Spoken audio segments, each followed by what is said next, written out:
Graines de reporters scientifiques. Une série de podcasts sur les enjeux de l'océan réalisés par des élèves francophones du monde entier. En partenariat avec la Fondation Tara Océan, le Centre pour l'éducation aux médias et à l'information, le ministère de l'Éducation nationale et de la jeunesse et l'Agence de l'enseignement français à l'étranger. La section scientifique de 6e du collège Jules Hoffmann à Strasbourg se demande si les océans influencent le climat des régions éloignées et des littoraux. On va commencer par expliquer comment se font les courants océaniques. Dans les océans, il y a des courants d'eau chaude et des courants d'eau froide. À l'équateur, l'eau des océans chauffe et au niveau des pôles, elle se refroidit et se concentre en sel. Nous les avons modélisées avec des eaux colorées. Si elle est chaude, l'eau reste à la surface de l'eau à température ambiante. Par contre, si elle est froide ou salée, elle plonge.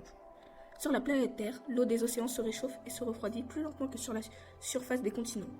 Nous l'avons prouvé avec l'expérience suivante. De l'eau représente les océans et de la semoule représente les sols des continents. Les deux sont chauffés à l'aide d'un bec électrique, un appareil qui sert à chauffer. La température de la semoule augmente beaucoup plus vite que l'eau. Nous avons un exemple concret avec le Gulf Stream qui part de l'équateur avec de l'eau chaude et qui va jusqu'en Europe de l'Ouest et qui retourne à l'équateur en passant par la Suède. Et maintenant, on va voir comment se fait le climat. Il fait plus chaud à l'équateur qu'au pôle. En effet, l'énergie solaire reçue à l'équateur est plus grande. Les rayons du soleil arrivent perpendiculairement sur le sol. La chaleur contenue dans chaque rayon est diffusée sur une petite surface de sol.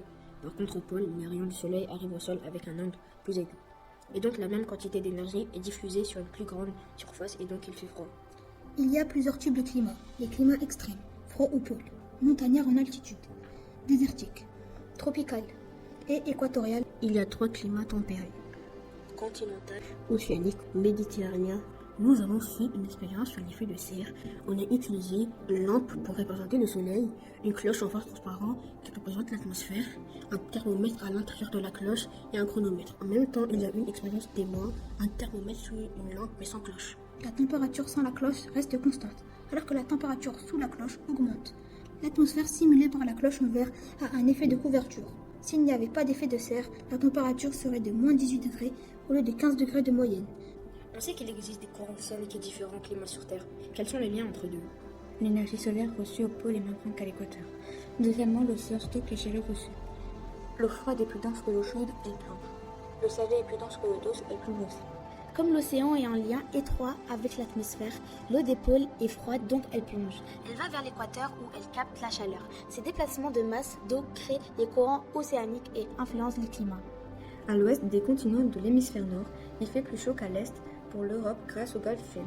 Sur les côtes ouest des océans, les hivers sont plus doux et il fait moins chaud en été. Et il pleut plus toute l'année. Comment ça se passe au niveau des littoraux? Un littoral est une bande de terre qui touche les mers, les océans ou les lacs.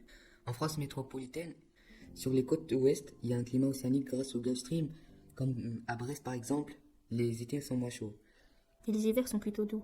Ces températures sont dues à la proximité de l'océan. Sur les côtes méditerranéennes, à Marseille par exemple, le climat est plus chaud que le climat océanique. Donc, les océans influencent les littoraux en adoucissant le climat. Et les régions éloignées, est-ce que c'est pareil? L'océan met plus longtemps à chauffer et refroidir que l'air ou les continents. Donc, en été, il fait plus frais près des océans, car l'eau est encore froide de l'hiver. En hiver, il fait plus doux, car l'eau a accumulé la chaleur de l'été.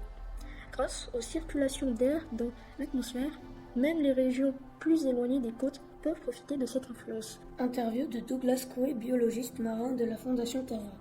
Le courant du Gulf Stream influence le climat de l'équateur vers le pôle et réchauffe l'atmosphère sur son chemin. Par exemple, l'hiver dernier, il a fait moins 30 degrés à Moscou, tandis qu'à Strasbourg, il a eu des températures plus douces. Donc, les océans influencent la température des régions éloignées. Les activités humaines qui réchauffent l'atmosphère augmentent les températures au pôle, donc les mouvements océaniques ralentissent et par conséquent, la répartition douce de la chaleur de l'équateur ne se fait plus. Si le moteur océanique s'arrête, il y aura plus d'événements climatiques extrêmes.